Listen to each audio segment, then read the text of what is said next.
Good evening, Siddharth. Good evening, First Lady. Hey, good evening. Ajay, is he able to log in? Because he called up, he said he is not able to log in because of some signing issues.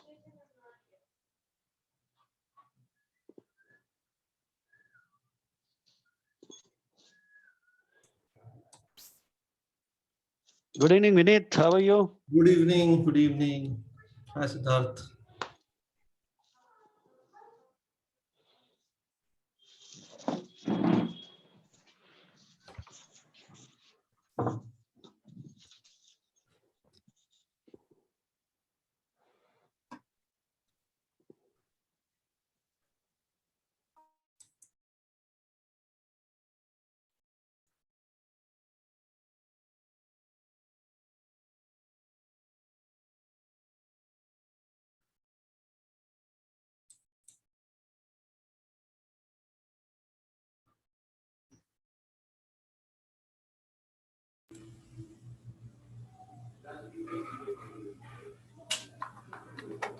So, Vineet, otherwise, how's work here? Work pressure, rather? Earlier, like Fridays used to be little calm, I would say, because most of our people travel back on Thursday night, so they don't start. Now, because of this COVID thing, Friday has become more hectic. So Fridays and Mondays are the worst days for us, actually. Okay. And I think Vivek would agree to that. Vivek, is it same for you or is it different? Hey, Vivek. Hey, hi guys. I just joined in, so Vinith, I'm sorry.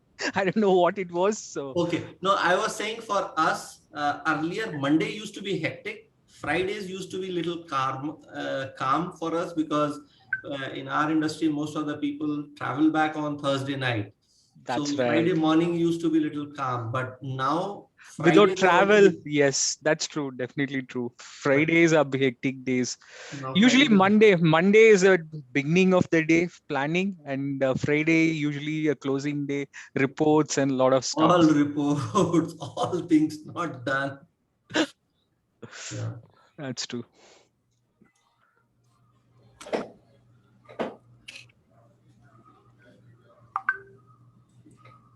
Hey, good to see you, Vivek. Hi, thanks. Advancing infrastructure. Okay. So Oh, for a Vivek minute, I thought you're in office still. Okay, that's a virtual. To feel we are in office, that's it. Vivek is branding his company. Hey, sorry, I should change it. It was used for my other meetings. It's just leave it. It's okay.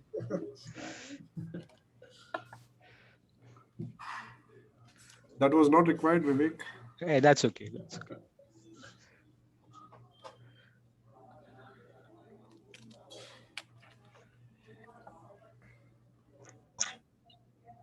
Hi, Pooja. Hi.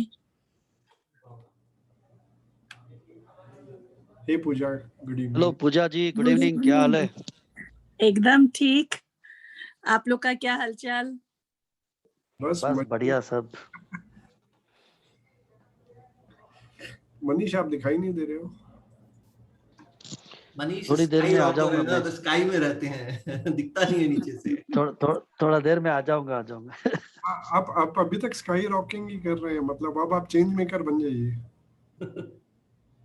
नहीं, वो तो पहले से रखा हुआ है, तो मैं बोला चलो रहने दो, ऐसे ही क्या होता है. वैसे भी junction is always rocking. Hello Siddappa ji. अरे निकल गए. Yeah, I also see Rushil. Hey, Rushil. Rushil is muted. Savita is muted. Savita is helping Ajay to join. Yeah, looks like.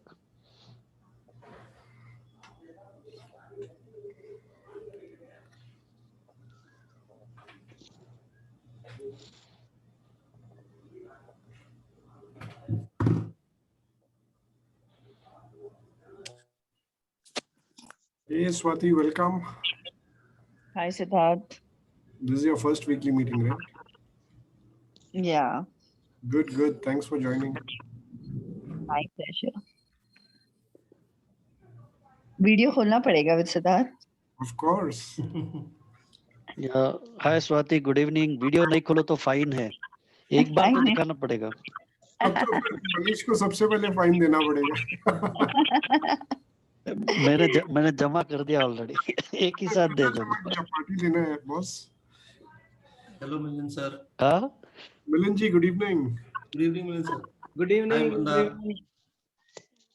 Good evening. Good evening Milind ji. Good evening. Good evening. Hi. Can you see me? Yes, sir. Yes, yes, we can see Meera ji also. Meera ji, good evening. Namaste, Meera ji. And congratulations for the Gunashila project. Thank you. Congratulations Kickstart. to everyone. Mandar आपका video on नहीं है।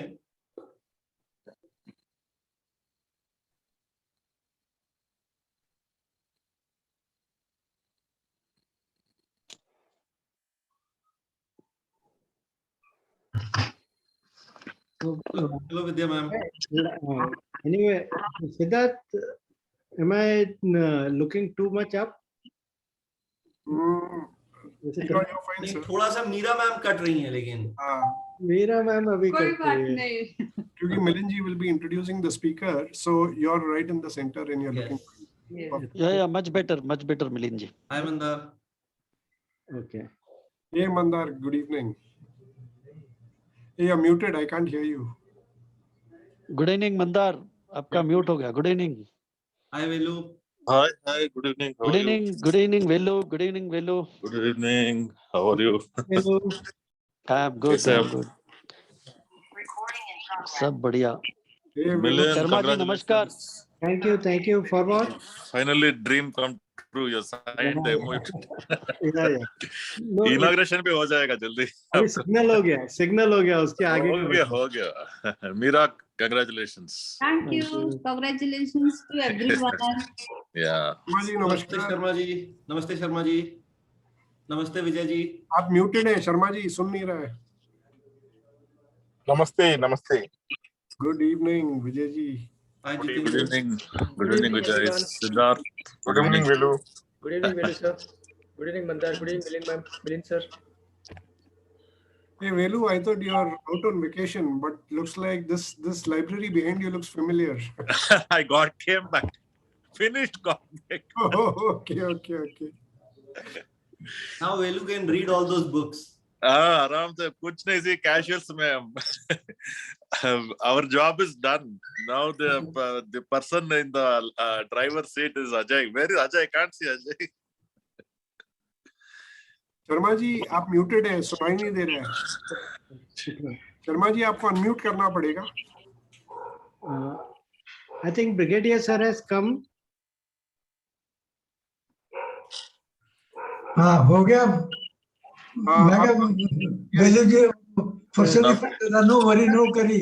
No hurry no करी कुछ भी नहीं, no हरी भी नहीं। इधर कैजुअल डालकर कॉटन शर्ट में बैठे हमारा काम हो गया। No worry no hurry no curry. पक्का sir. Siddharth, can you let in our guest speaker? I think he is on the line. Meera is able to see. I am not able to see him. No, I'm not able to see, sir. By what name? Even we are not able to see. अभी cut हो गया। No, the room is open for everybody. There is no waiting room. Okay. There is no waiting room. Anybody can log in with the password. Okay. So Velu, where is this library? In your house or house your में office? घर में नहीं घर में। अच्छा। अरे यार office Okay. कौन जाता? 5 o'clock we close the office. Siddharth, Ajay is saying that. Hey, Siddharth, I think there are two links. Siddharth, are there two links? No, there is only one. Meera is logging in on one link where Brigadier Sahab is there and only 3 participants. So, can you send him the link again? Yeah, I don't have his number, But the link which is Ajay. there in both official and fellowship, which I have posted, is the correct link. I don't know if there's any other link. Okay, how many participants are there, Siddharth? There are Did 15 at the moment. I think Siddharth, can you call Ajay, because Ajay is also not seen. Yes, but he is on my this thing Yes, link. there are different So links. maybe he has logged in. He I has think there logged are into some other probably link. He has logged in, I think, on some other meeting probably.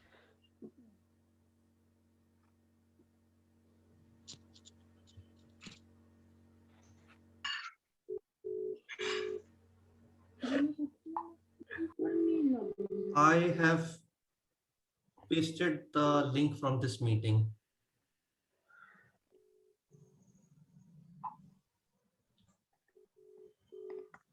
Yeah. Yeah, Ajay is logged in.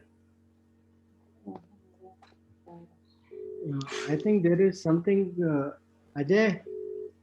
Yeah, I just spoke to Ajay. He's resending the link. Yeah, is there? Ajay is there. Good evening, President.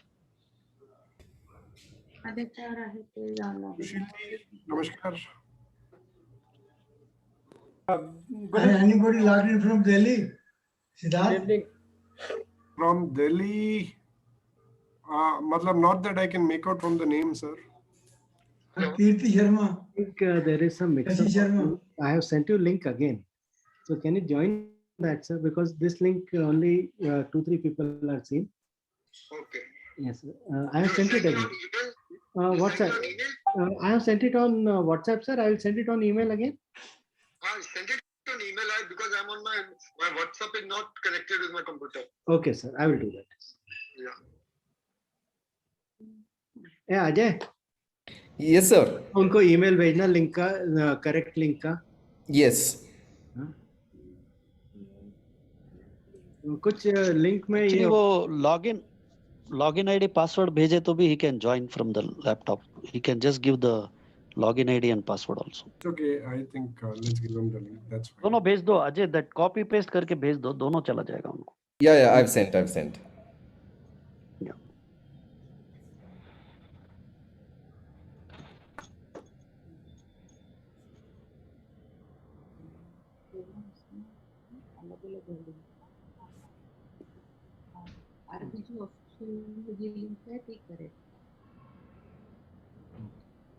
और भी official की link correct है ना.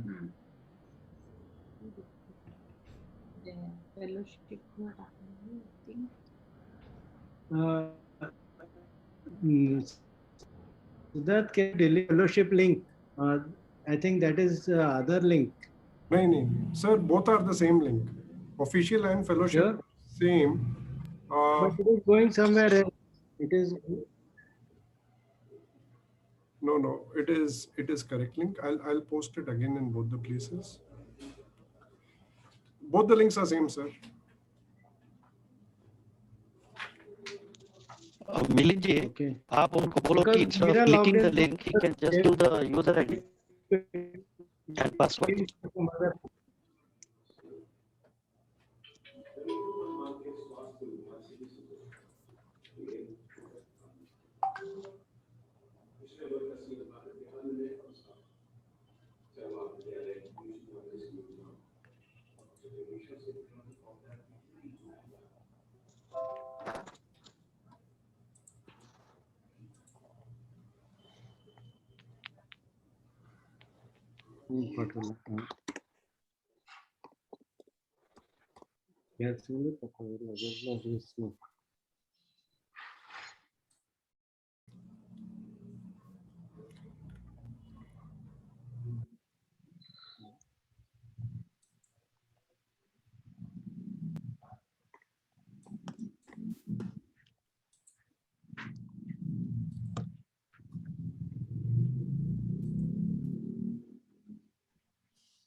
Brigadier Saab is here.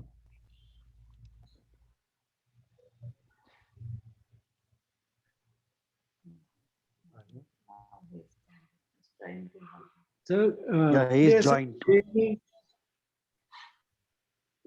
Welcome, Brigadier Umesh Singh, sir. I think उनका audio नहीं connect हुआ. Can you see me? No, sir, we cannot see you, sir.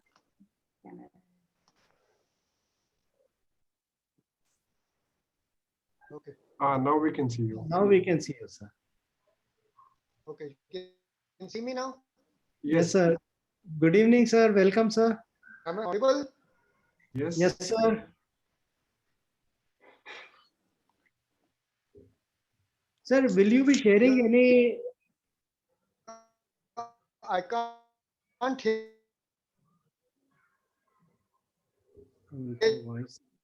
your voice properly, actually. Yes, sir. There is some problem with the connection, it appears.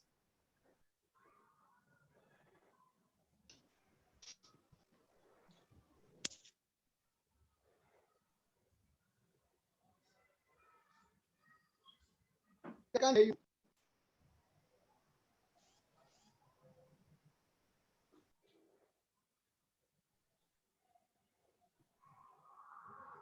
May I request everybody to switch on the video for a group photo?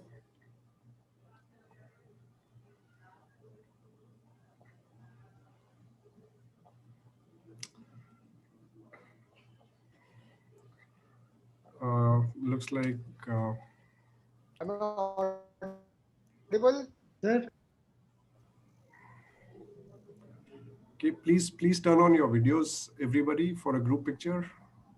Siddharth, I think Brigadier sir is facing some difficulty. Yeah. Brigadier sir, your audio settings. Yeah, your video is on now. The video, audio, both are open. We can hear you, sir. Can you hear me?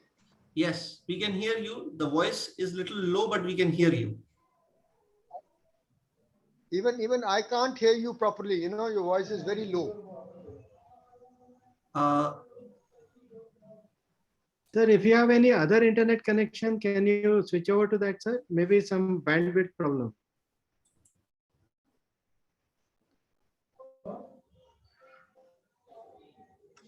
You are again not. Even the video. Sir, your can you check your laptop's audio, the volume of the laptop audio, including the mic volume?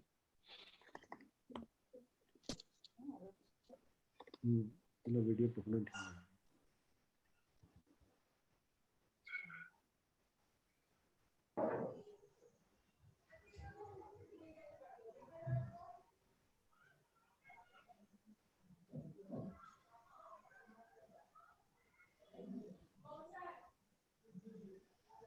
Welcome, DG, sir. Good evening. Good evening, sir. Yeah, good evening. Your voice is very low, actually. Whose voice? Hello. I can't hear you. You know, whoever is talking now, I can't hear you. Okay, sir, but are you able to hear other voices, or is it overall low?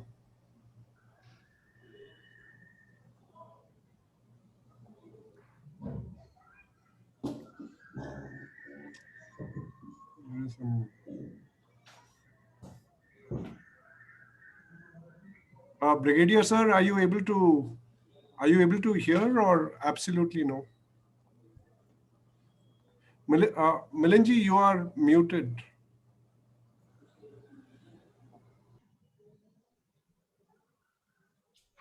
Yeah, purposely I was keeping muted, so I should not be. Okay. Brigadier sir, are you able to hear now?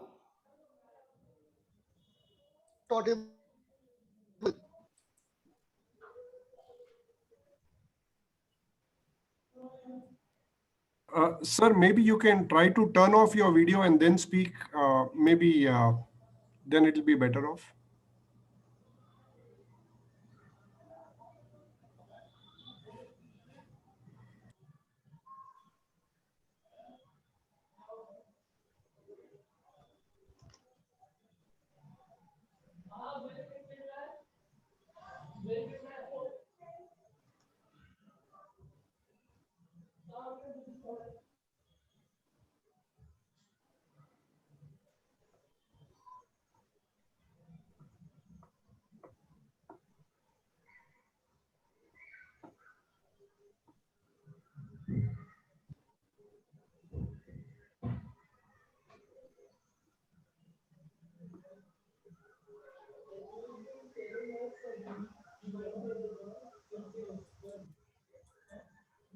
Or should he try the headphones maybe? Because we can hear him. Yes, that's a good thought. Or if Ajay can No, I give me think his number, I can call him and I can ask him. Yes, Vineet, I'm sharing the number with you now. Yeah.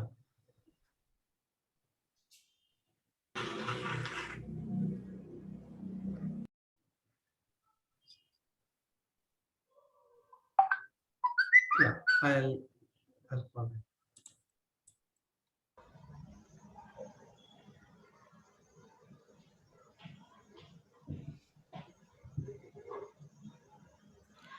DG sir, good evening.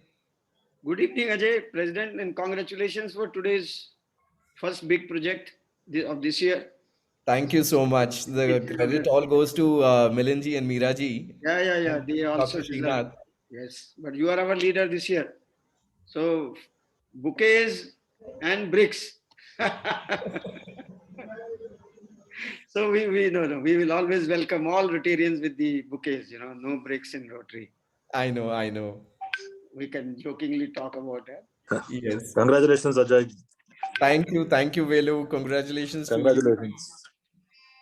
Good. Let me tell you about this going here. project is also on. Good evening. Hi, Velu. Hello, good evening, DG. Good evening. You had a nap in the afternoon? Yeah, अभी तो हो गया ना, हम तो past president है. Past president है ना हम. Immediate past president. IPP No. cannot test for next 1 year. No, nothing. हमारा तो हो गया यार. You are in the driving seat. We are there just to support you, Ajay. That's it. Our term is done. Ajay, I have some other good news to share with you. Please. Our that cath lab project is also on. So we are arranging for this project, our cath lab, we will use both the Millions targeted gift and another targeted gift which has been given to someone will be available to us for use for our project. So you virtually have another donation of 30 lakhs being confirmed. Wonderful. For our milk project, this milk bank project. So, wonderful. Although it will still remain in name of Umesh as Milind and Mira wanted. So that will be an additional, leeway for us. So wonderful. So probably I will share these details with you within next week. Tomorrow I am going with Ramesh. We have an inauguration of a project in Kanakpura Road. This medicinal plants they are growing. The Rangadurai Hospital, they have some, or I don't know, they have a Ayurvedic center or a factory which is part of them. So they have been allotted some land and the project is being inaugurated tomorrow in the morning, 8:30 I am there. So further details it will be now, cath lab will go very fast as well. Congratulations and thank you. Vineet, are we good to go? Brigadier sir, is it better now? Can you just try speaking once, please? You are on mute, sir. We can't hear you. Yeah. So please unmute. Please unmute yourself, sir.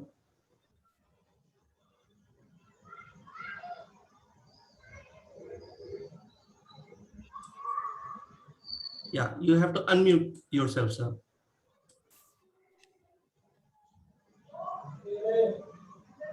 Yes, sir. You have unmuted yourself.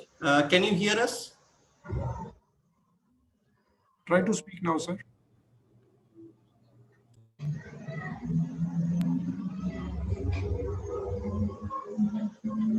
There was. Hello, can you hear me? Yes, sir. We can hear you. Yes, sir. We can hear you, sir. Can you hear us?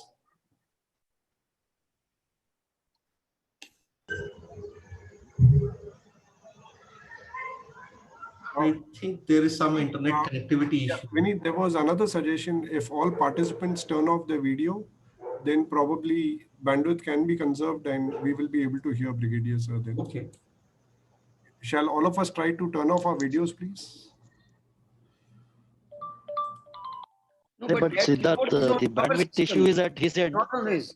It is bandwidth issue is not at our end. I mean, our bandwidth has got Couldn't nothing to effective. do with Yeah. the bandwidth available at Brigadier's end. Brigadier sir, आप video एक बार off कीजिए sir.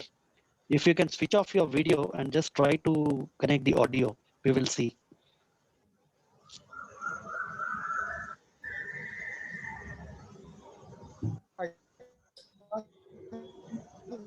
I can't hear you. I think it's a connectivity issue because the volume was 83%. We made it 100% headphones. We have tried the headphones, so it looks like it's a. Vineet. Yeah. In case sir is not going to do the screen sharing, ask him to log in from the mobile phone. No, it will have a better transmission actually. Okay. Yeah, mobile phone also will be better. I'll call him and I'll ask. So from the mobile phone would be much better in fact. Yeah, I'll ask him to, but I don't know whether he has WhatsApp or not, but I'll call him. He has WhatsApp, but call on regular phone.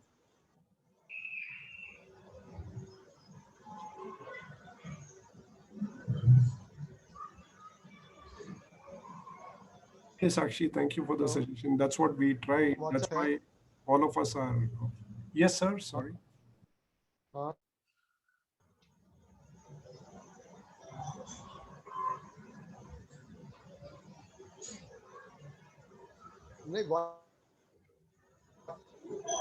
So, मतलब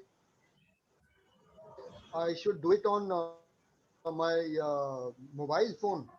अच्छा, हाँ जी, अच्छा, okay. But we hear him now.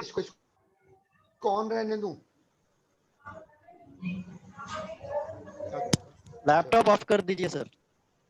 We are able to hear him now. It was very clear. ठीक है. Okay.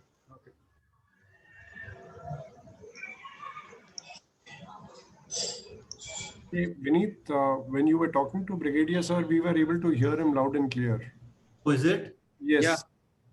Okay, so now I think it's fine. Now let him log in from the mobile. Let him log in from the mobile. I'm just sending him the link. So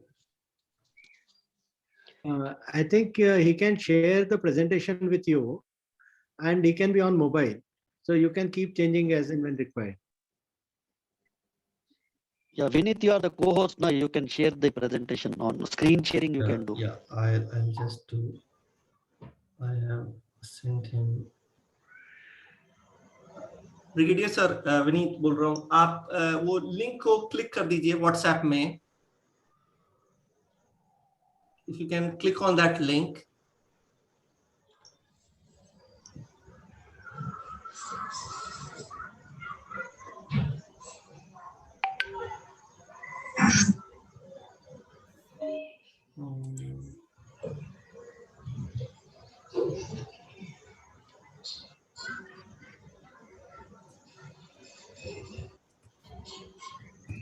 Yes, sir. We are able to see you now, Brigadier sir.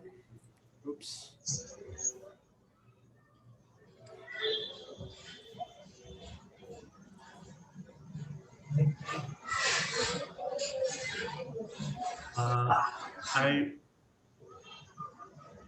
Sir, we can see you. Can you hear us?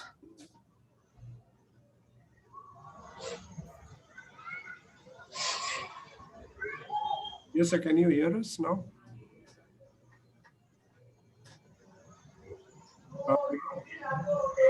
No, we are not able to hear you.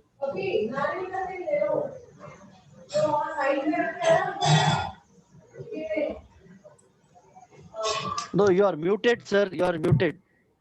Brigadier, sir, you are on mute. Just unmute yourself. We will be able to hear you. आप unmute कर लीजिए. Sir phone पे आपको unmute करना होगा.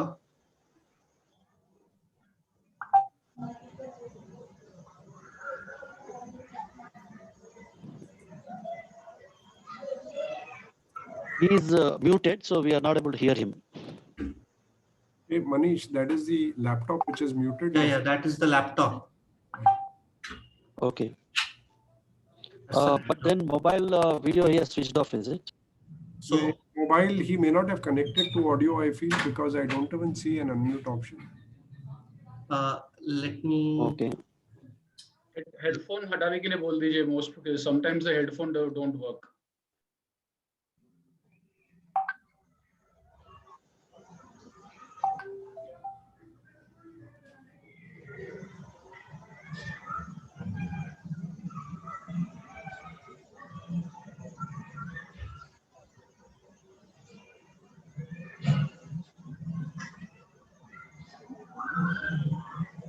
Now you are unmuted. Sir, can you speak?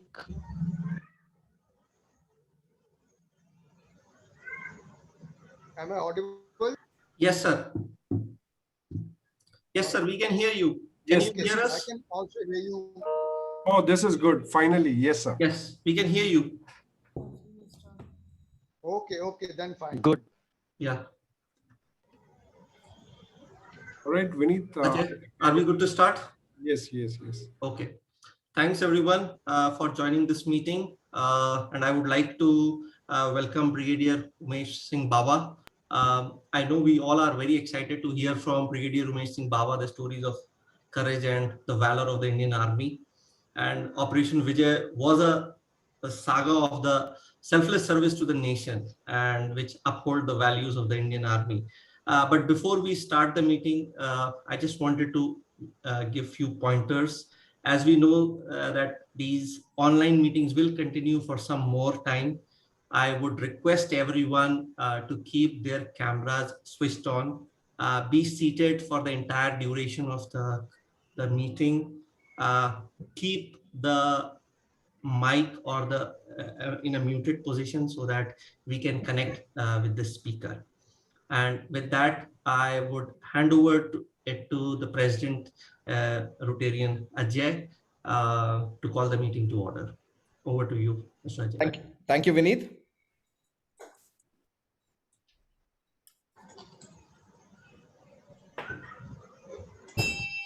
I call our weekly meeting number 3 to order. Ladies and gentlemen, it gives me immense pleasure to welcome you all to this very special meeting. On behalf of Rotary Bangalore Junction, I extend a very warm welcome to our guest speaker for the evening, Brigadier Umesh Singh Bawa.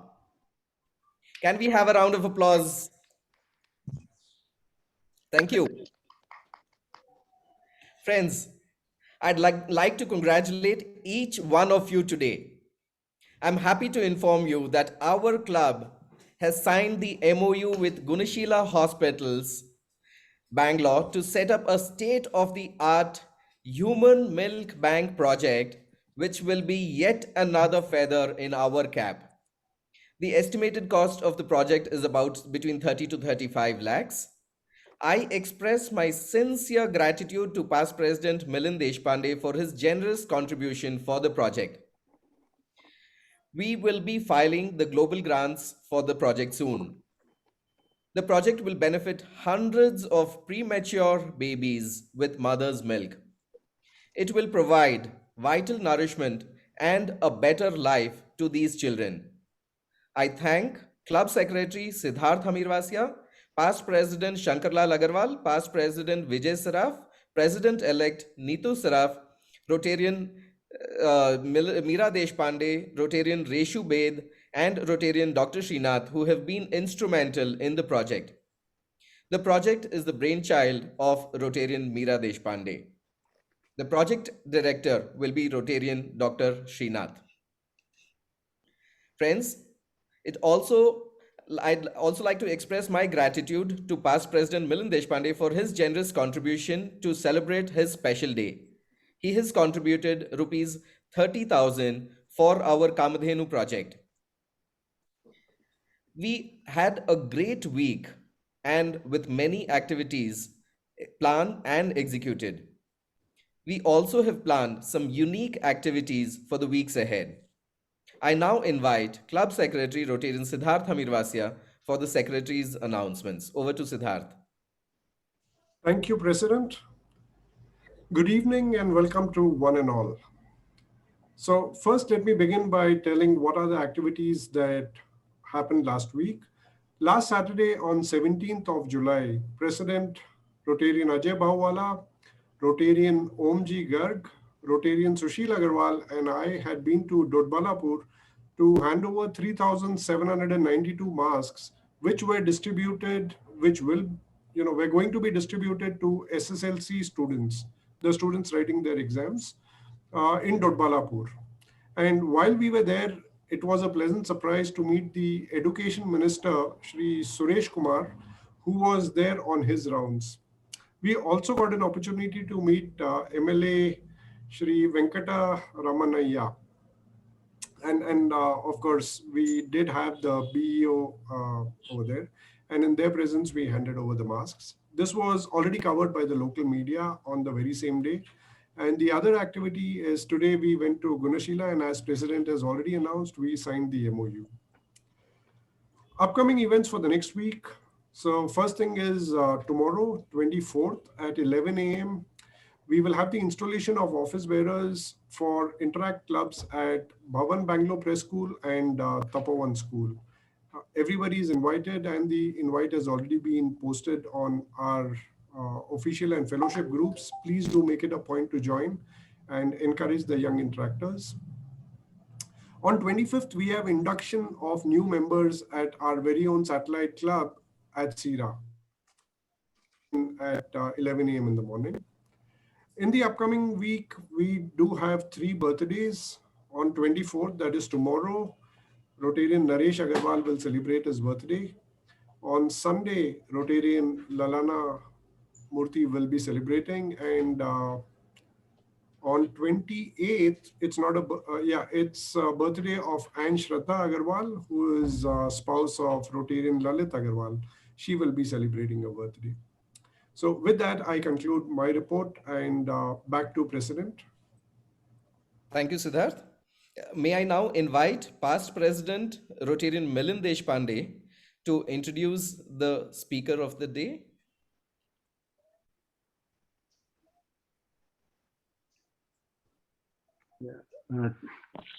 Thank you, President. Am I audible? Yes. Okay. Yes, sir. We can hear you. Good evening. Good evening, Rotarians. Our guest speaker, Brigadier Umesh Singh Bawa, friends in Rotary, friends of Rotary, aunts, annettes, and guests. Any soldier who joins the armed forces always dreams about facing a war as an ultimate service to the country. And so is our speaker today. He too had a dream which came true after a long wait of 20 years. When the calling came, his motivation mantra to his officers and soldiers was that they are lucky to live their dream early in their lives. This is a God-sent lifetime opportunity, which they may not get in their lifetime. This is remembered, let's be remembered as heroes, otherwise coming generations will never respect us. Brigadier Umesh Singh Bawa, Veer Chakra, Seva Medal, was commissioned in 17th Battalion of Jat Regiment in June 1978. He is an alumnus of National Defence Academy, Defence Service Staff College, and Higher Command course. He commanded 17th Jat during the Kargil War and was awarded Veer Chakra during the operations. His unit was tasked to capture Pimple complex.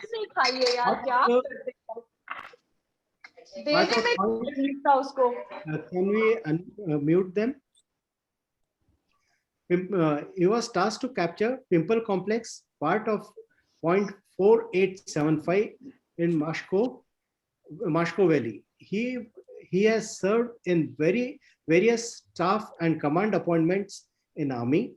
He has been instructor in infantry school, counterinsurgency and jungle warfare school, and Indian Military Academy.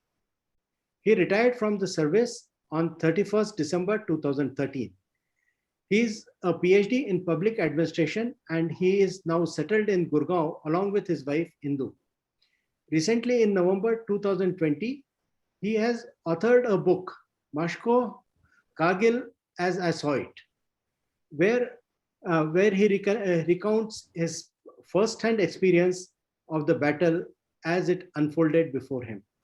The book captures the tale of courage, humor, emotions, tragic losses, and hard-won victories in extremely challenging high-altitude terrain of Kargil, where many believed that the mission was impossible.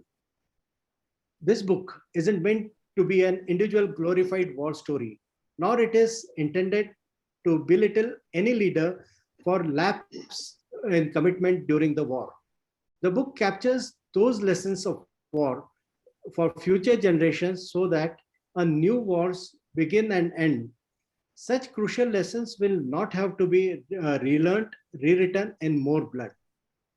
Kargil was won on 26th of July, and today we are fortunate to have a decorated soldier to tell us about it as it happened in front of him.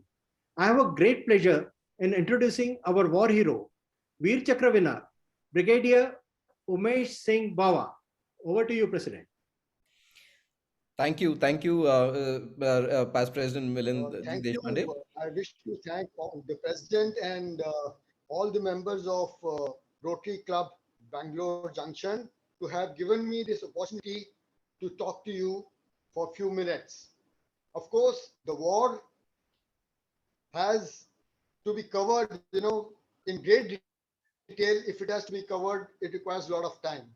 But since the time is short, I like to cover only the important aspects and leave few gaps for you to ask me questions thereafter, and I'll try and answer it.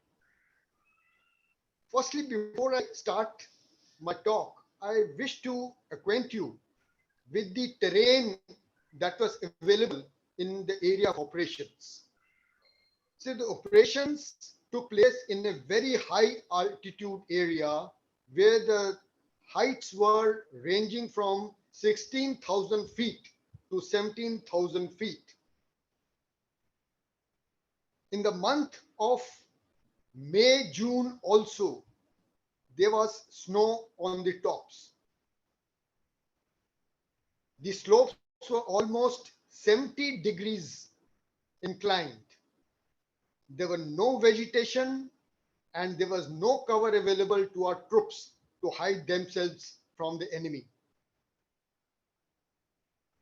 There was lack of oxygen, which was barely enough to breathe. And a 10-meter trudge would make the man panting for his breath.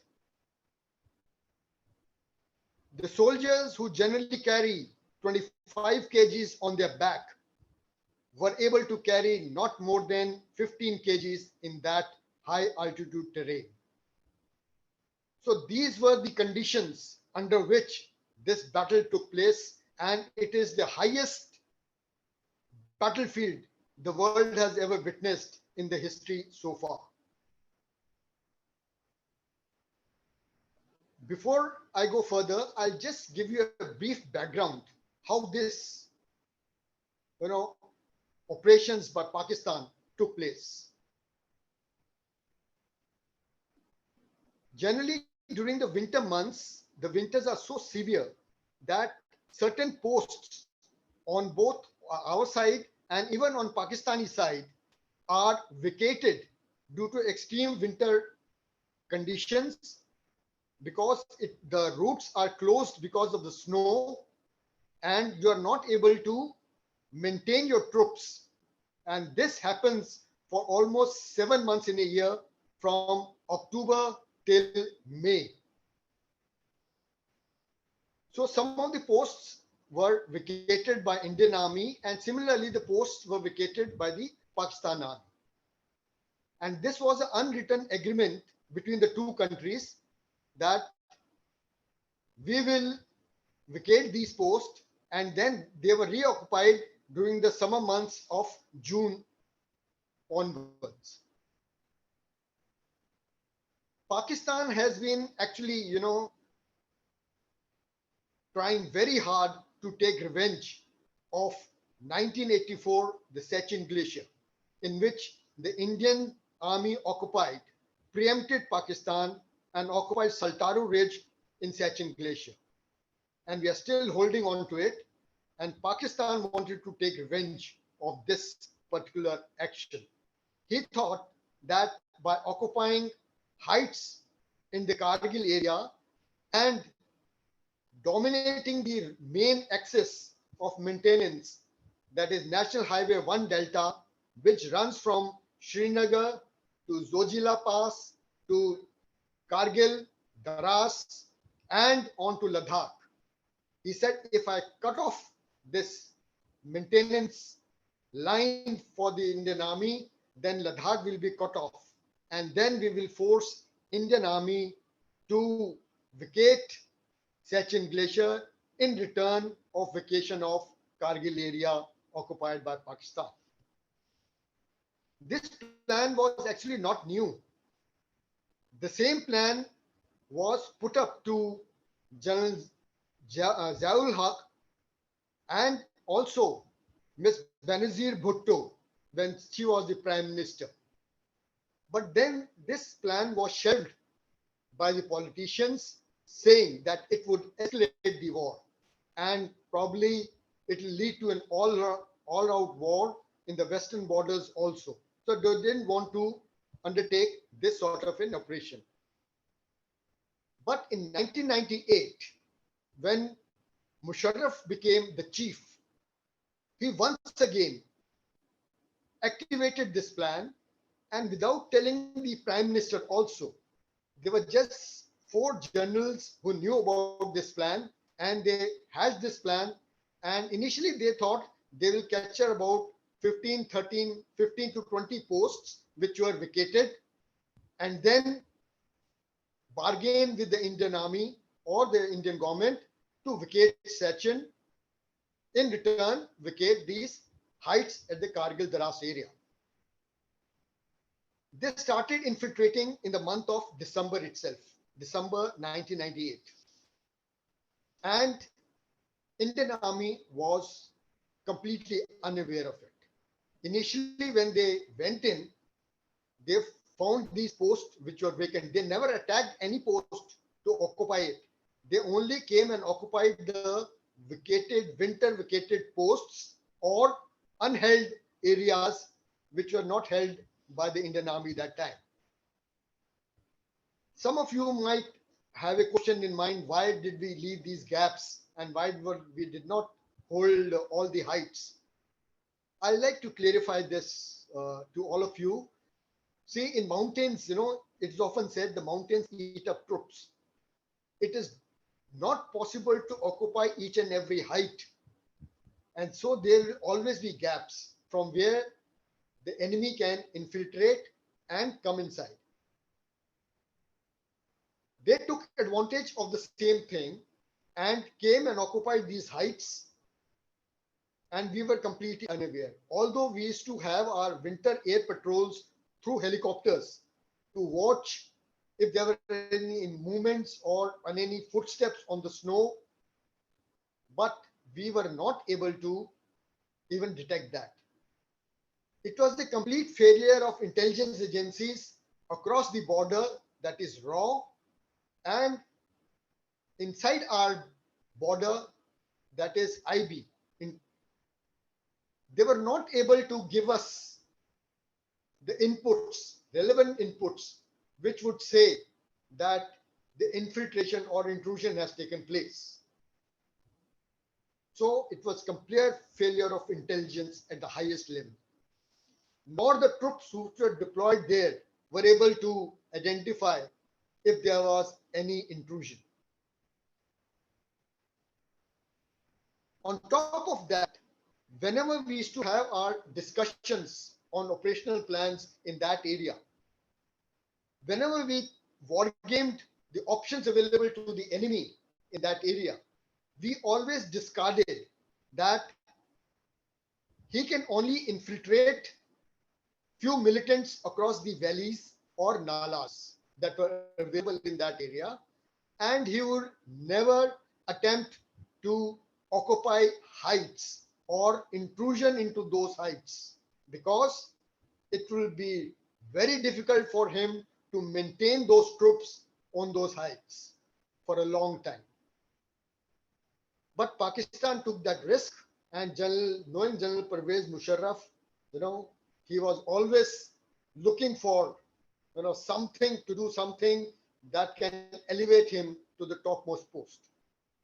So he implemented this plan. On 3rd of May, even General Musharraf was not aware of it. And why did he implement this plan when others had rejected it? I like to stress upon that. See, now they thought 1998, we became a nuclear power, we exploded a nuclear bomb, and it was followed by Pakistan Army also. So both these nuclear powers were there now. Now he thought, since both are nuclear powers, the Indian Army or the Indian government will not like to escalate the war at all because of the threat of nuclear bomb with Pakistan. Because if Pakistan is pushed back so much, then it may be, forced to use nuclear weapons on India. So this was actually a nuclear bluff on which Pakistan was playing. And Indian Army also, or not the army, it is the Indian government also thought that Pakistan, this nuclear bomb, Pakistan is very irresponsible, and they may use this nuclear bomb if the war is escalated. So they did the same thing, and when now President, this Prime Minister Nawaz Sharif and Atal Bihari Vajpayee were having the peace talks and bus yatra in February 1999, there was intrusion taking place into the Indian soil on these heights, led by the plan of General Musharraf, of which they say that Prime Minister Nawaz Sharif was not aware of. However, he was told that some militants are going to infiltrate, but never told that the intrusion is going to take place at such a large scale. Under the garb of intrusion of militants, they had the regular troops of their own. In fact, militants were only for logistic support, for helping them in carrying the stores. All the troops that were used by Pakistan were regular troops. So initial reaction was, firstly, on 3rd of May 1999, one of the shepherd boys who had gone to base his cattle, he saw some, men on top of the heights where the Indian Army never went during these months. He reported the same thing to the nearest post of the Indian Army. At that time, Indian Army wanted to recheck whether it was true or not, so they sent their patrols. And when they sent their patrols towards these areas, they were fired upon by the Pakistan Army. That is the time we came to know that intrusion has taken place. Firstly, it was at Batalik sector, then the same firing took place in Kargil sector, and some firing took place at Dara sector. So such was the area, such a long area that the intrusion by the enemy took place. And we were taken by surprise. And initially, the Indian Army thought that it was just the militants and not the regular army, and they will be able to sort them out on their own. The corps commander, the army commander went on to say publicly that there is no threat of any intrusion. Some infiltration by militants have taken place, and that will be removed within the next 48 hours. What a wrong assessment by the senior leaders who were responsible at that time. Even the defense minister who had come there during the second week of May made a statement to the press saying that intruders will be pushed back within 48 hours. And it took us almost 50 days to push them back. What a gross miscalculation by our senior commanders. So the mistakes do happen, everywhere, even by juniors, by seniors. But what is more important is we should learn from these mistakes. We should not commit the same mistakes again and again. That is the crux of my book. I'll just show you this one, which I've written. It is not a glorified war story. It is the mistakes that we committed, so that the next generation, if they are in the similar situation, they don't commit the same mistakes. And they are well aware, and we don't have to shed more blood for the same reason. Okay, now I just come back to my operations. When we came to know around 20th of May, we were deployed at some other area about 150 kilometers away from Daras area or the Mashko area, where my battalion was employed finally for the capture of Pimple Complex. 20th, I came to know, and I was told that be ready to move with the whole battalion, which is around 700 troops, within the next 48 hours. I was deployed in a high altitude area, and it was a very challenging task for me to get all these boys back down below and get them ready for moving towards Dras Kargil area. However, I left over all the unwanted baggage that was available there and took only the essentials, that is the ammunition, arms, and my limited rations and my defense stores. I was able to get these guys within 48 hours, and as planned, we moved around on 24th of May towards Sonamarg. We had a night halt at Sonamarg, and next day we moved towards Dras area. When we went there, Dras, towards the western side is the Mashko Valley, where my battalion carried out operations. Mashko Valley was an area which has not been touched by anybody, nor did we have any troops deployed there ever, because it was felt that the infiltration will take place along the nalas, and few patrols used to go towards the nalas and see if there was any infiltration. But this summers, they did not even send these patrols, because they thought that Nawaz Sharif and Prime Minister Atal Bihari Vajpayee, they are having the peace talks, and now at this moment Pakistan will not like to escalate the situation. How wrong we were. When these peace talks were going on, General Musharraf was thinking of stabbing the Indian army at its back. So when we went there, we had initial briefing of the commander who was there at that time, though he also didn't know much about Mashko heights. And in Mashko, there was a highest point known as 0.4875. around 17,000 feet. And what information was given to me initially was they are just 8 to 10 militants right on top.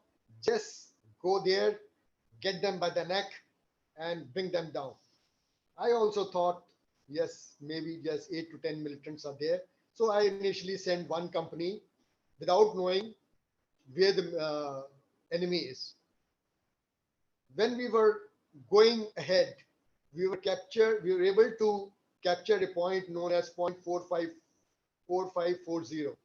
It was held by just two enemy, and when they saw a strength of about 70-80 people coming, these two people just fired one or two bullets and went back to the main location.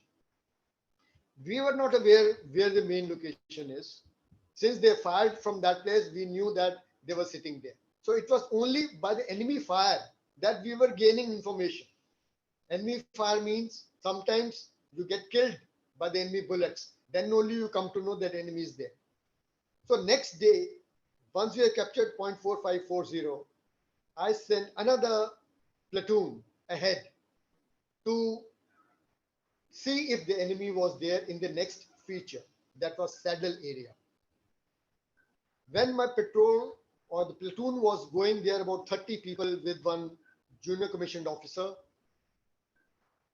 they were just 50 to 70 meters from that area when 7 machine guns simultaneously opened fire at them.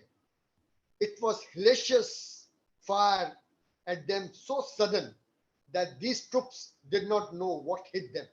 They were completely surprised. It was completely dark night, and these 7 machine guns opening fire at them was terrible. There was confusion at that area, but still they took positions and tried to return the fire. The JCO and the men soon were surrounded by these Pakistan soldiers, and they were, badly outmaneuvered.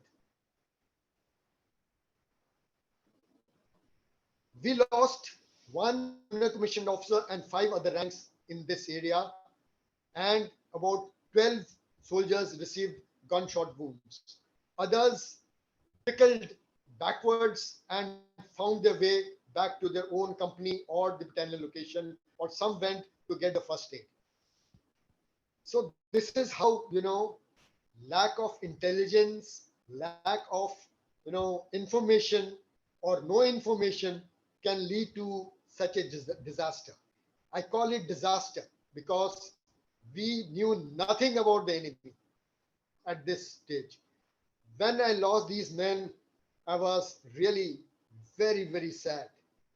And my boss, my brigade commander, was, of course, very, very, he was very unhappy about the whole incident. And he told me that you must fix this company commander, that was a Major Saab who was of that company, for not training his men properly. But I realized it was not his fault. I mean, we didn't give him information. I mean, we told him that just go and find out whether enemy is there or not and get them by the neck. It is none of his fault. I told my commander, sir, it is not the fault of the company commander at all. And these things happen in war. And if there is a war going on, it is not the militants. It was 7 machine guns which opened fire. That means minimum 20 people were there. And whereas we were told just 7 to 8 people are there.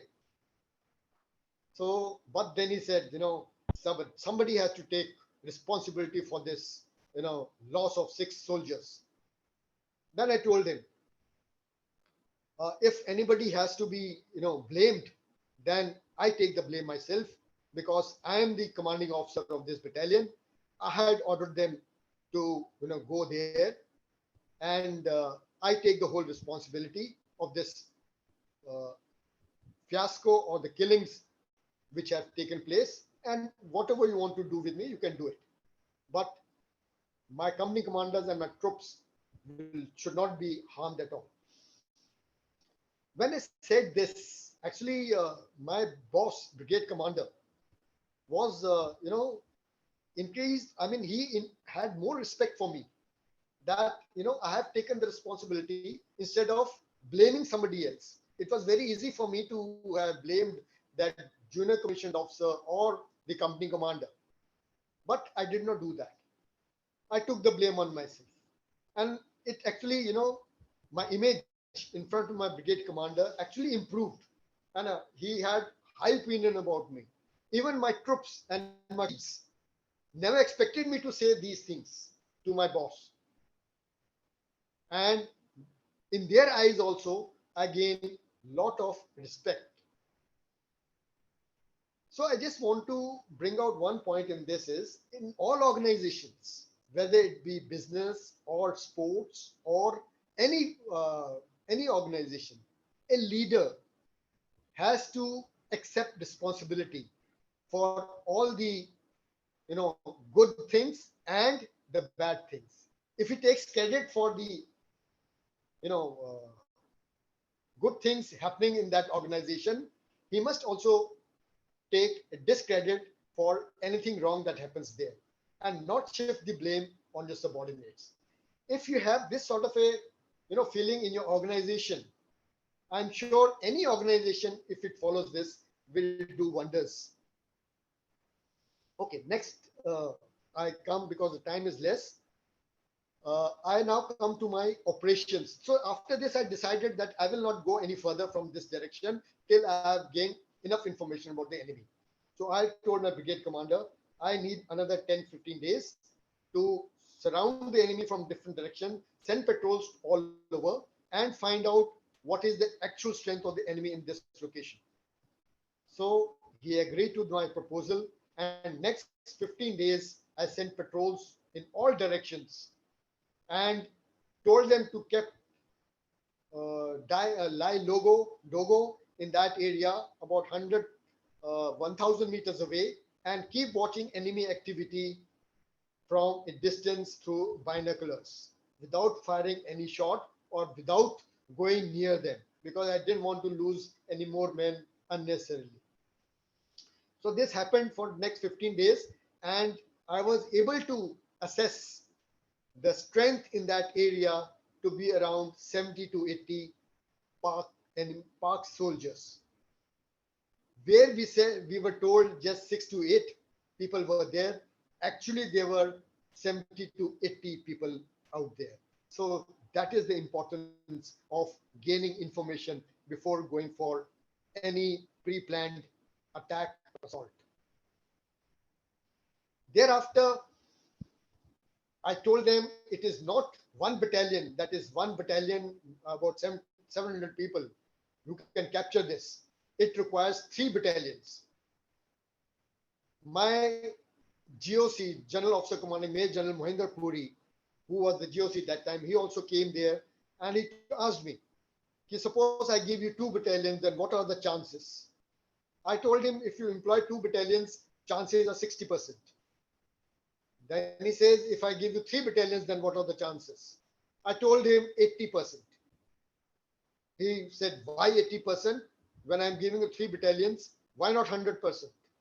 So I had to tell him, sir, I mean, this war, it's not a sand model discussion or something, it is actual war. And in war, you never know what can happen. Even if you employ 3 battalions, I can never say that we'll be 100% sure. So that's why I'm saying 80%. I think he got my point. And because in war, everything is uncertain. You may be winning at one time, and suddenly you find yourself at odds end. So that is how I convinced him, and my final operations actually took place on 4th July. That is almost about a month, when the GOC was able to muster 2 more battalions. So along with me, 13 Jackraff and 2 Nagas, and my battalion 17 Jat were employed to capture this point 4875. My battalion was given Pimple Complex, which was one major part of point 4875, and the other 4875 was given to 13 Jackraff to capture. So we started our attack on 4th, and we were to capture 2 complexes that day. We were able to capture as planned. But next day morning, enemy, you know, had a lot of artillery fire on us, and we started suffering casualties because we were right in open, and we have no overhead shelters or anything. Though we had captured that area, an enemy had regrouped himself. 15 to 20 troops he regrouped and wanted to counterattack on our positions to launch us out from that area. When the company commander told me this, I sent another platoon as reinforcements to that place with more ammunition. And enemy on that day launched 3 counterattacks, one at 8 o'clock, another one at 1 o'clock, and another one at 4 o'clock in the evening. That means you can understand how determined he was and how sensitive he was to this location which we had captured. He tried 3 times, but our troops, kept holding on, and though we suffered a lot of casualties, and so did the enemy, and we held on to our positions without, going back. And that is how the next day we were to go for the main most dominating height, that was Pimple 2, in which Major Ritesh Sharma and Captain Anush Nayyar was the 2 officers who were there of that company. When the attack started, the company commander, got splinter injuries. There were artillery shelling going on, so he got injured along with 6 other men.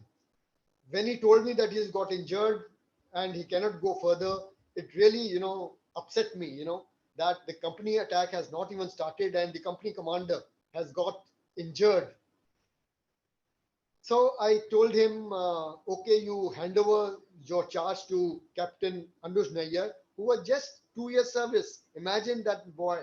But he did, much beyond my expectations. And later on, he was awarded Mahavir Chakra during these operations.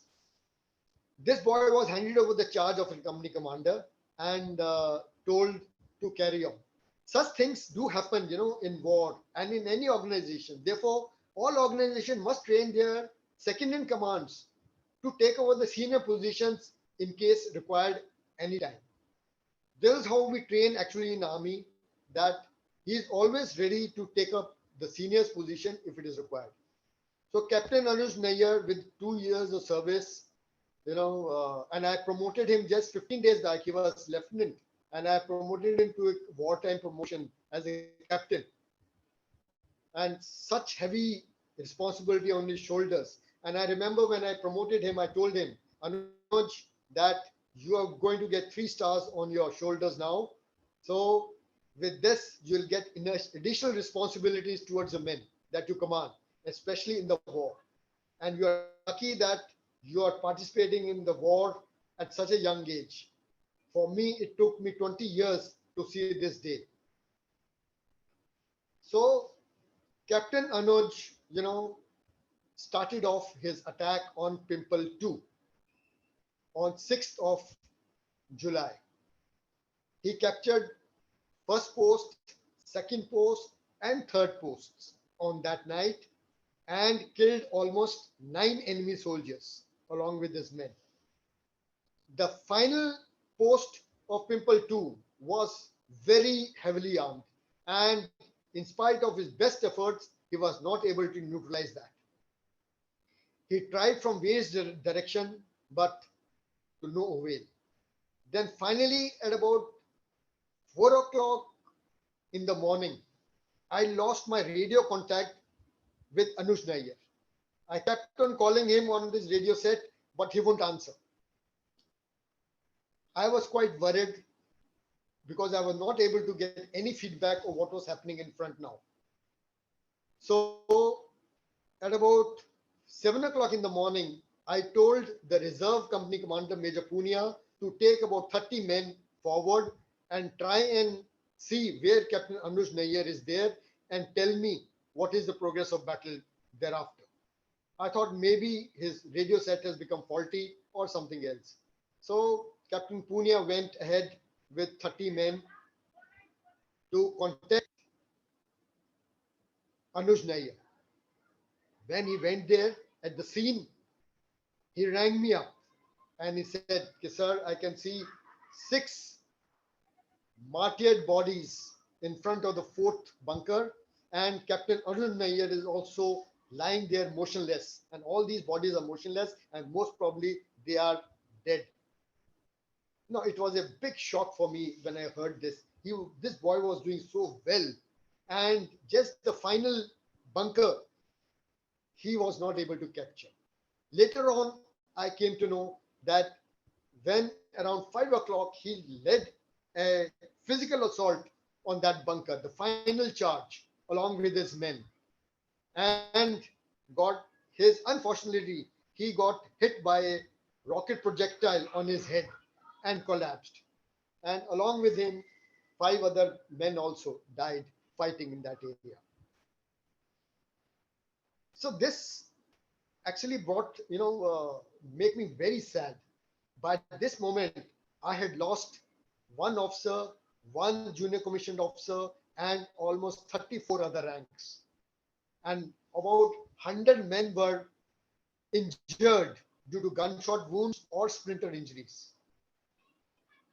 Next day, we were able to capture our final objective, that is imitated, and we had our flag, Tiranga Jhanda flying on that high.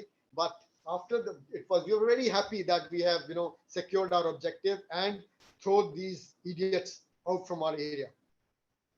But later on, when I see all these things, like initially when I was very keen to see the war, if somebody now asked me, but are you, wanting to see the war again? I would say no, a big no, never. I was actually, I'm happy, yes, we achieved our objectives, but I was also sad that the cost at which we got this objective, 36 lives, the breadwinners of the families lost. So many sons, became orphaned. So many wives became widows. So many fathers lost their sons. When I see all this, I feel that a war in any case is not worth it. And frankly speaking, when last year we were having a skirmish along with China, I was wishing in heart of heart that we do not have a full-fledged war with that country, because the cost that both the countries will pay will be heavy. With this, I end my talk on Kargil war. I just want to bring out, we were given on-the-spot unit citation by the Chief of Army Staff within 24 hours for our good, victory. And then we were given Theatre Honor Kargil and Battle Honor Mashko. 3 awards we got for the unit, and we got 43 individual awards. One was Mahavir Chakra, 4 Veer Chakra, 6 Sena medals, and rest 20 mentioned dispatches, and rest were commendation cards of the chief. I'm finished, and if anybody has got any questions, I will try and answer them. Thank you so much, Brigadier Umesh Singh ji. I actually very short of words, and even now I'm feeling that shiverish and that goose pimples in my body now. I think Dr. Milanji, past President Milanji, wants to ask a question. Sir, like I was wondering, when you lose your men in the battle and you're as helpless as at that time, like what was your feeling, internal feeling at that time? You are losing men and progress is very less. Like what was your inner feeling? See, firstly, a task is given to me. I knew that they will have a lot of casualties and all. And if a task is given to me, first thing in my mind is I must complete my task. I should not come back with half done task. And because casualties will happen, both sides. That's why I say war is a dirty game. Both sides are the losers. Nobody is a winner. We may say that we have won, Pakistan may say that we have won, but both are losers because both lost lives, valuable lives. And that is what I feel, I really feel bad, when at the end of this. But having lost lives and you're not able to complete your task, that is more painful, because neither you are rewarded nor and you are there with the losses. Losses will happen, but if you complete your task and you are rewarded for that loss, it at least compensates the men and the leaders of the high esteem with which they go forward. Have I answered your question, please? Yes, sir. Yes, sir. Thank you. Vineet? Yes. Thank you, sir, for such an inspiring talk. I am Rotarian Vineet Kapoor. I have a question. In the theater in which Indian Army operates, whether it's Pakistan or whether it's China, whenever we have lost our men, we have accepted the loss, and we have honored them also. So that's a motivation for the other serving officers and the other men. But the neighbors, whether it is Pakistan or whether it's China, whenever they have lost their men, they have not accepted the loss. So how does their military motivates their men wherever when they lose their men, they are not even accepted as a loss? See, that's a very sad part. Even China, that in Ladakh skirmishes, China must have lost about more than 30 people, whereas they accepted later on, maybe after a year, just 5-6 people have died. Because China is a communist country, they can do it, and because the media is listens to what the government is, it's okay. But for Pakistan to do this was really very shameful. They refused to accept the soldiers. They said these are, because all the while they were saying these are militants and not our. We buried their dead bodies. When we handed over the dead bodies, we told them, please take it. We have all the identity papers of theirs, which claim that they are from Pakistan. But they refused flatly. They said they are not our boys. They are militants, and we don't accept them. See the shamefulness of these people. They don't even respect their dead. Have I answered your question, please?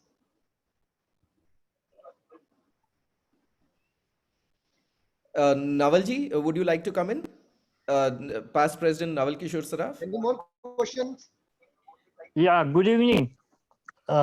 Myself, Rotarian Naval Saraf. I was curious, since enemy was at a greater higher than us, did we ever think of using Air Force during the entire operation? I couldn't hear you properly. You are talking about Air Force?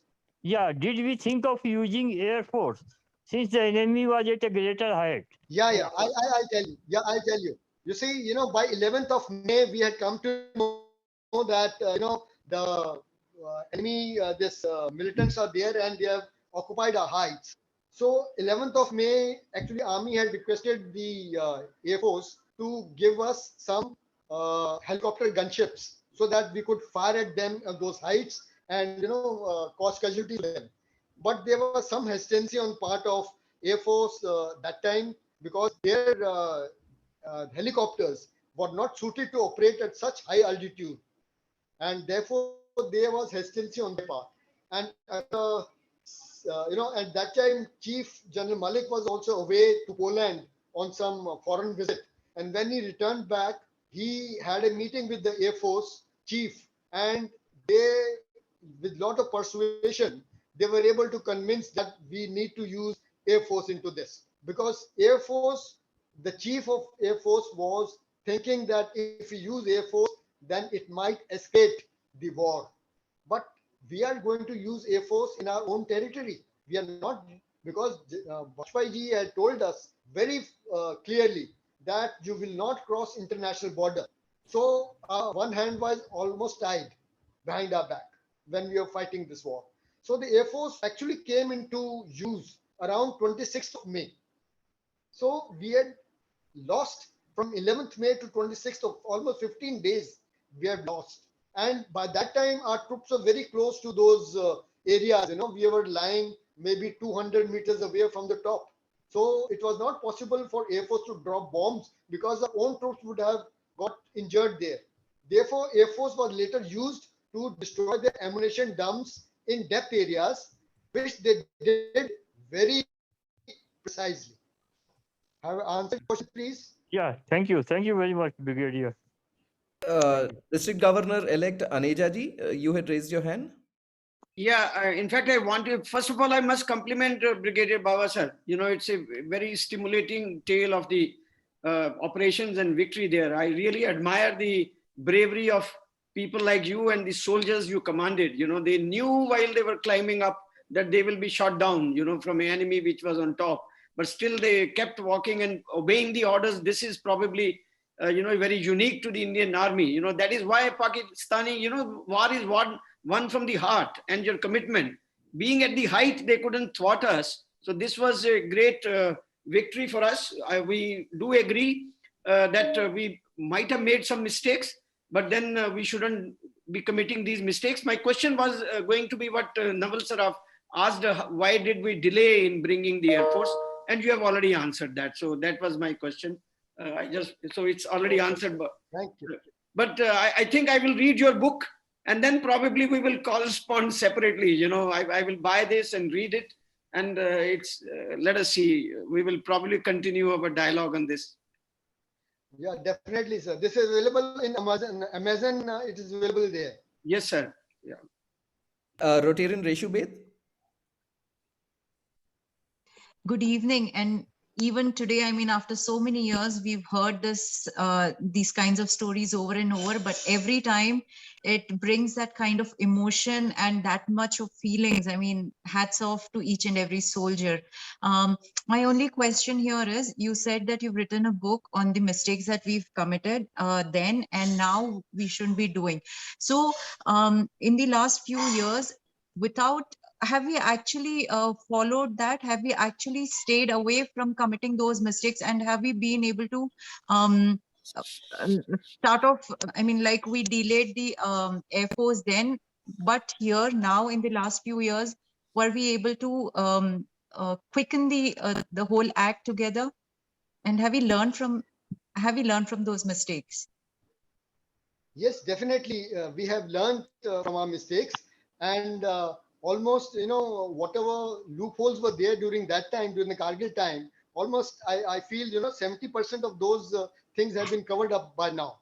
And 30% are still left, but we are in a process. With this government in place, probably, things will be better. We'll be getting more better surveillance systems, and our gathering will be, much better than what it was 20 years back. So you mean to say this government is more open, because we sitting here, we don't really get to know the stance of our governments other than what comes on WhatsApp or sometimes on the news. We hardly get to know a clear picture. But you actually feel that the government is much more stronger in taking these steps and in keeping our country safe, in taking those actions quickly. Yeah. I do feel they are more responsible towards our needs. If I just remind you, when the Kargil war took place, the chief was General Malik that time. He had to say, we will fight with whatever we have. I mean, it was very, I think, not right for a chief to say this in a country like India. That means we do not have enough things. He also acknowledged, we do not have enough things, but we will fight with whatever we have. That means the government at that time did not ensure, the government's responsibility to ensure that your defense forces are equipped with all the materials and the requirements, what they require to fight a war. Hopefully, we should not, face the same situation like this now. That's exactly what I wanted to know, sir. Thank you. Milanji, you have a question? Yeah. Ajay, I have a question. Okay, sir. Yes, sir. Yeah. Baba sir, तुसी मैंने एक गल दसो कि surgical strike ते नाले जेड़ा कारगिल दा है, what is the difference and what is the changes we have brought in? See, surgical strike was a very limited operation. It was just you went there inside the Pakistani, territory and destroyed their, terrorist camps and came back, maybe next day itself. Whereas this war was a war which lasted for about 50 days. In that too, in that very high altitude, difficult terrain. So surgical strike is, very limited. At pinpoint target, you go and you have definite information about the target. You go there, destroy the target, and come back and escape yourself as far as possible. Whereas this war was a deliberate attack, frontal attacks that we had to carry out. So it was a very much bigger scale than what surgical strike is. And how do you compare? How do you compare to Doklam situation, where we fought with the Chinese? How do you compare that, sir? Doklam. Sir, with the Chinese, actually, it was my personal opinion that if there is a war with China in Ladakh area, again it will be a stalemate. Neither China will win nor we will win, but we will both lose our soldiers and the precious lives. That's why I told you during the course of my talk that I really was wishing that we do not have an all-out war with each other. Can I answer your question, sir? Can I come in? Yeah, we still need to have Yes, more please. stronger defense. Say again, please. Bawa sir, we still need to have our defense forces more stronger, more flights, more tankers, more bombarding material, etc. to fight with the China. Yes, sir, definitely. Definitely, sir. I agree with you. We need to, we should not be, looking for, occasions like if China has threatened us now, let's buy everything, and equip the armed forces. There should never be a time like this. We should keep doing this. This is a constant process, upgrading, modernization of the armed forces. And until unless the country has a strong armed force, we will never become a superpower that we are ever dreaming of, or anything close to any superpower. Thank you, sir. Every superpower, first they have grown militarily, and side by side they have grown economically also. Sir, we salute you, sir, for all that you have suggestion and your advice and the way you described us, sir. Thank you, sir. Thank you, sir. Abhay, you are muted. Unmute and speak. Babaji, one more question. See, with all the imagery and satellite imagery which is available for, and India is quite advanced in that, still do we miss out these intelligence of movements of the terrorists, and especially in Srinagar and Kashmir area also? Are we not able to take, or there is no correlation or synergy between our ISROs and the army or intelligence or this? Sir, you're right. As far as synergy is concerned, there is synergy. That's not a problem. But by the time things trickle down to the place where we are operating, it takes time, and that information becomes very old. By the time these people do it in Delhi, then they send it to Defense Ministry, then it is sent to Srinagar, and by the time it comes to the troops who are actually operating there, it is slightly delayed. That air photographs and whatever it is we used to get, but the situation is changing every hour there, and it's very difficult to get an early feedback from the. You can get a general idea, just that's it, but not that's what I say. In this area we were completely surprised. Neither ISRO, neither anybody, nobody was able to tell us that it was a shepherd boy who told us that there is infiltration inside India. Just imagine. Because you have seen even the face of the China in Docklands, the imagery with the news channels would have it, and of the movement of the traps and vacating their areas was, and Google, a company like Google can have information about every square, probably inch of any part of the world. and which is virtually live. You know, we can access that live, and it is strange that a country like India, we still do not give access to the front line forces to have a real time. No, I don't agree with what you said. We do have information like that. And what I'm talking about 20 years back. I know that 20 time we years did back not have was these things. different. So I'm talking of now, at least Yeah, now it is available. Yes, yes. Now it's available with us, and the real-time information do come to us. But we are not able to, give it out in media. And it is actually media should not be giving out these information to the general public when troops are in contact.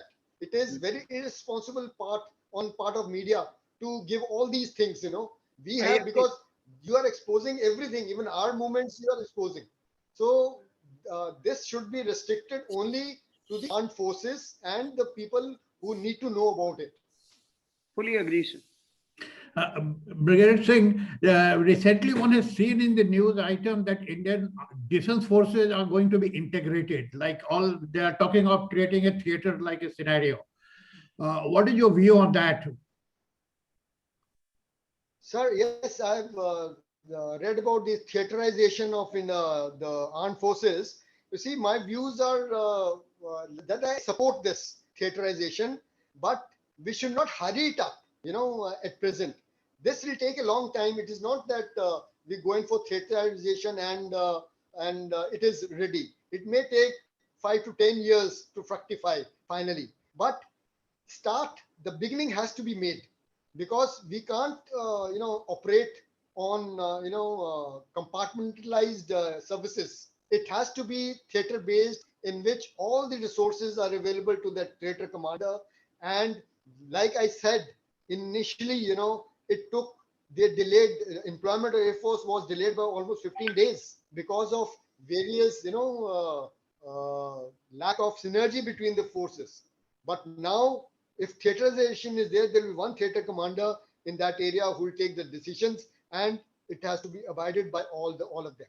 So it is a good idea, but it is not so easy. We need resources, we need time, we need training, we need joint trainings to take place, and probably it will take 5 to 10 years, but it is a good start, I feel.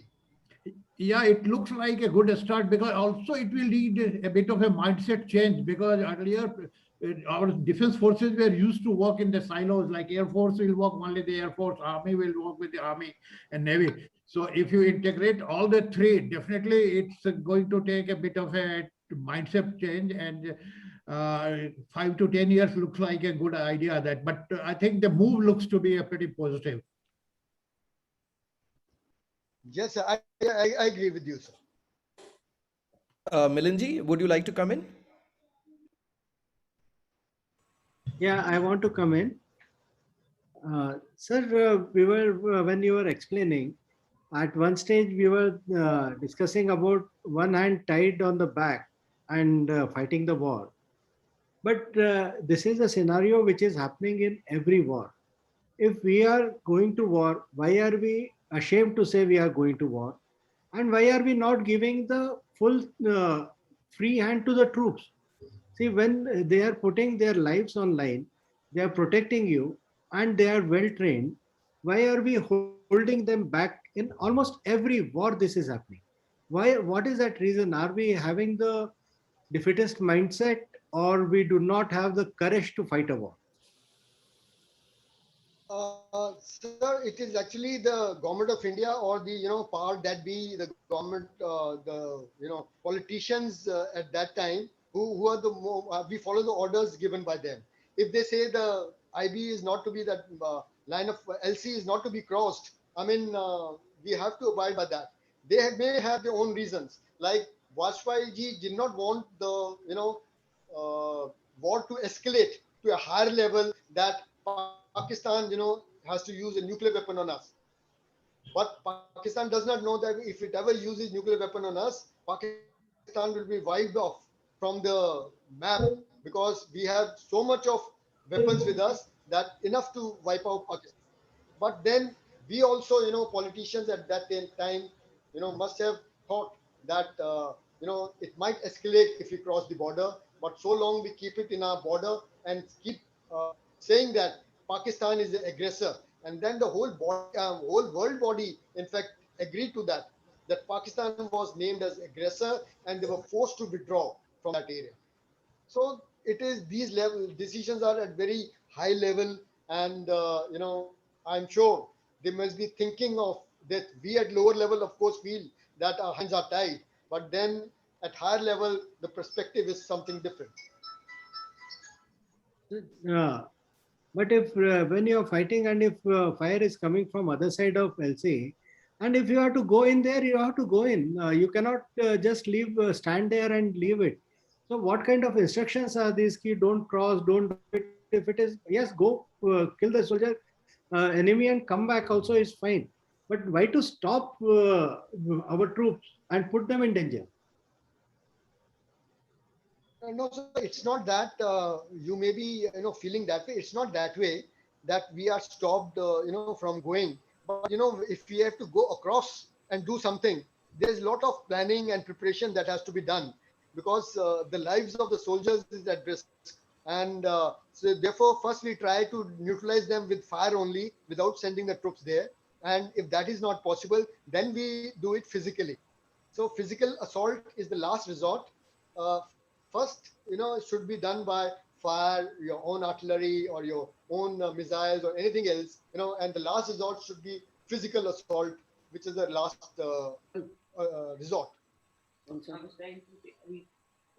Thank you. Have I answered your question, sir? Yes, sir. Navalji, you had raised your hand. Do you have a question? Yeah, just on a lighter note, there were few Bollywood pictures made on Kargil War.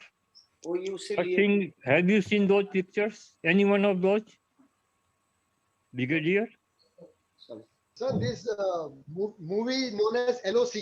If you have seen LOC movie by JP Datta, he had made this movie on Kargil. He had covered operations of 5 battalions. So even my battalion operation was covered there. So does it really show us the true say picture again, sir? anywhere near the truth? How do you find them? Yes, they did come to us. They did come to us, to ask us what all had happened, and then they made their own, the story, and they were given all the inputs by the Indian Army also to make that story. But out of that, 70% is truth, and 30% is, of course, they add a lot of songs and drama to make it interesting. Otherwise, 70% in that movie LOC was truth. You are happy with what they have shown? Yes, sir, I was there, and my role was played by Kiran Kumar as CO-17 Jar. No, he's asking, so did the movie do justice to the whole scene, to the war? I mean, yes, was it... I feel movie did do justice. It at least lot of people, lot of Indian population, saw the movie and came to know about what the soldiers have done, and they have done justice. But only thing my crib is that movie was 4.5 hours long. It could have been reduced to 3 hours. So the war was long, so the picture was long. Okay, so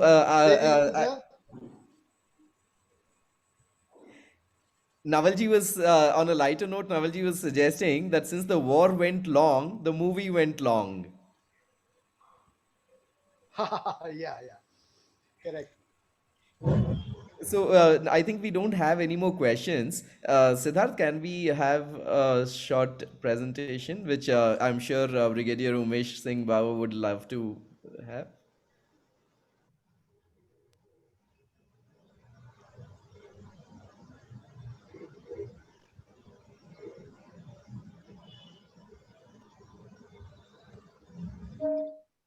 It will be an honor to invite Brigadier Bawa Sahib to have an honorary membership of our club like this, decorated soldier for at least 1 year to be part of it. Thank you, sir. Then we can say we are rubbing shoulders with you, sir. We'll all be privileged. Okay. Thank you, sir. Thank you very much, sir. It will be my pleasure.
Thank you, Siddharth.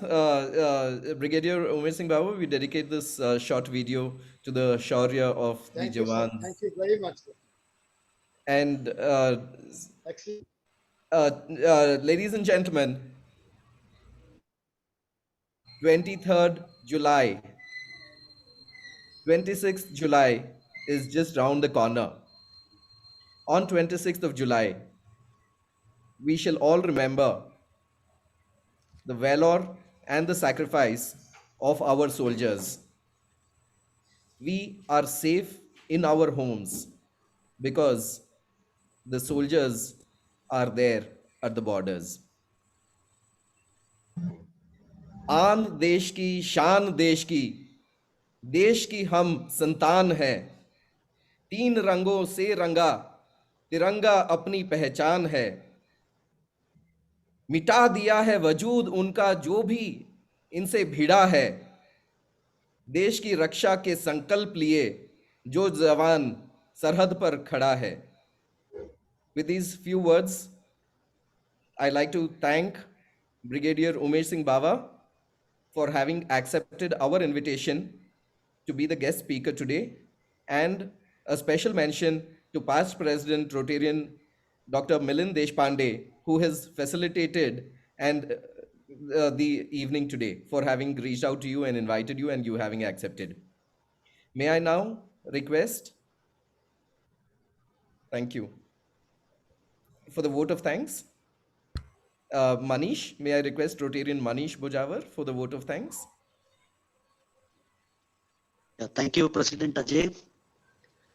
Very seldom, and rather there are bleak opportunities we get to thank our military heroes for displaying their exemplary action of bravery.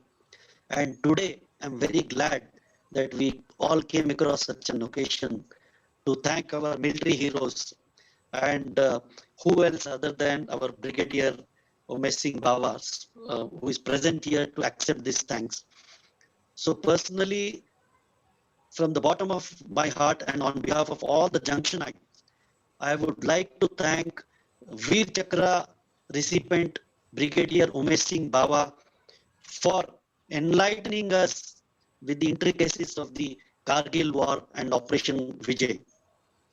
He has a very conspicuous way of narrating and detailing the war situation, the difficult situation that was available during that time in terms of the climate, in terms of even the soldiers carrying the weight, in terms of even the conditions at Siachen Glacier, the infiltration of Pakistan in a very wicked way. Of course, with all the limitations with respect to the espionage and the clandestine operation where our military intelligence failed. But because of the exemplary bravery and the mindset of the commanding officer of 17 Jat Regiment, we could win the war. He was able to capture point 4875 with all his experience and with all his bravery. He has also described very, very vividly, and we all had goosebumps listening to the operation, the way it went on, losing our bravery soldiers. Even he also displayed his leadership skills when he gracefully accepted and took the blame of losing our first foot soldiers, where he told his seniors that he is ready to take the blame. And we respect you for that. And you have really given us a message in terms of this gesture that there is a leadership role and you have to accept even you win or you lose. He also made us all emotional when he was narrating the story of Captain Anuj Nair, how a young soldier who really, gave up his life.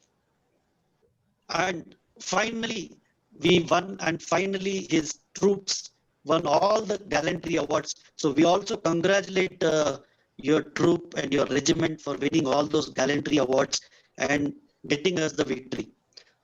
We really salute you, sir, and Actually, you are the real heroes. The Indian military forces are the real heroes for all of us. Thank you so much for protecting us. Thank you so much for protecting our motherland. And from the depth of my heart, I again thank your regiment, thank the Indian soldiers for being there for us. Thank you, sir. And Thank you very much, sir, for those kind words. yeah, and with permission from our President Ajay Bawala, since the finale is always national anthem. So since we have our Brigadier Bawa present here, who else can be the better person to sing the national anthem for all of us? I request everybody to stand up for the national anthem, and I also request Brigadier Bawa to sing the national anthem for all of us. Over to you, sir. Sir, 1 minute, please. I'll just decaller myself.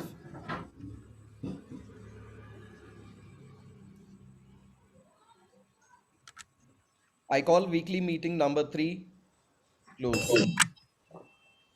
Please rise for the national anthem.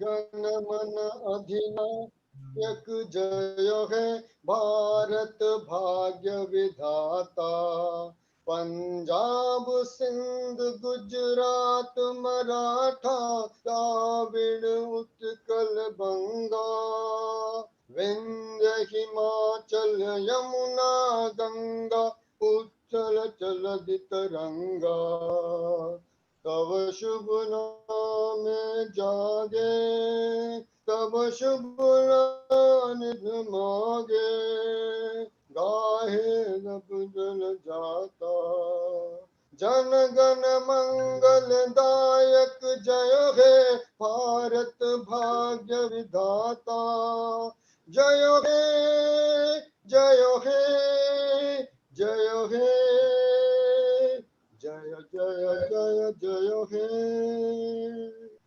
Thank you, sir, all of you, for this wonderful evening. Jai Hind. Sir. Jai Hind. Jai Hind. Jai Hind. Ajay, one point I have to say. It is an honor to have him, as the DG has suggested. Let us make him our honorary member today itself. It will be an honor for our club. So please say Show the that. book once more. Show the book. It is an honor to have him today, and DG and Aja suggested it will be an honor for our club to make him honorary member today itself. Because I think Sharmaji, let the board complete the formalities. Okay. And we will invite him. It will be honor to another reason to meet Babaji once again on our meeting. Okay, sir. Since he is going to be part of the family. That my point is, we should keep in mind, and we will put in the board and make him the honorary member. Maybe during my next visit, Baba sir, where are you in Gurgaon? Which part of the Gurgaon? Maybe I will be able to meet him during my next visit to Delhi as well. Okay. So let us do that. Okay. So thank you everybody for being here, and I'm sure we all had a great meeting, great time. Yes. Time well spent. People should know, with the Nehrujis, we have two very decorated Kargil officers also working in his academy where we get the trainings. So you would have also met them. It's also a great honor to listen to their stories as well of Valor, because they have been directly involved in that. Last year, I think 26 July, our Rotarect Club had organized a meeting with them. Rotaractors had done it. Okay. Wonderful meeting, sir. Good. We had a good meeting, and it was nice to know the operation, Vijay. Yeah. Thank you, Mulinji, for calling him. Array, sir. It was President's order. We had to do something. Okay. So Babaji is still around, so I think we can end the meeting. Yes, sir. Thank you. Thank you. Good night, everybody. Good night. Good night. Good night, everybody. Thank you. Good night.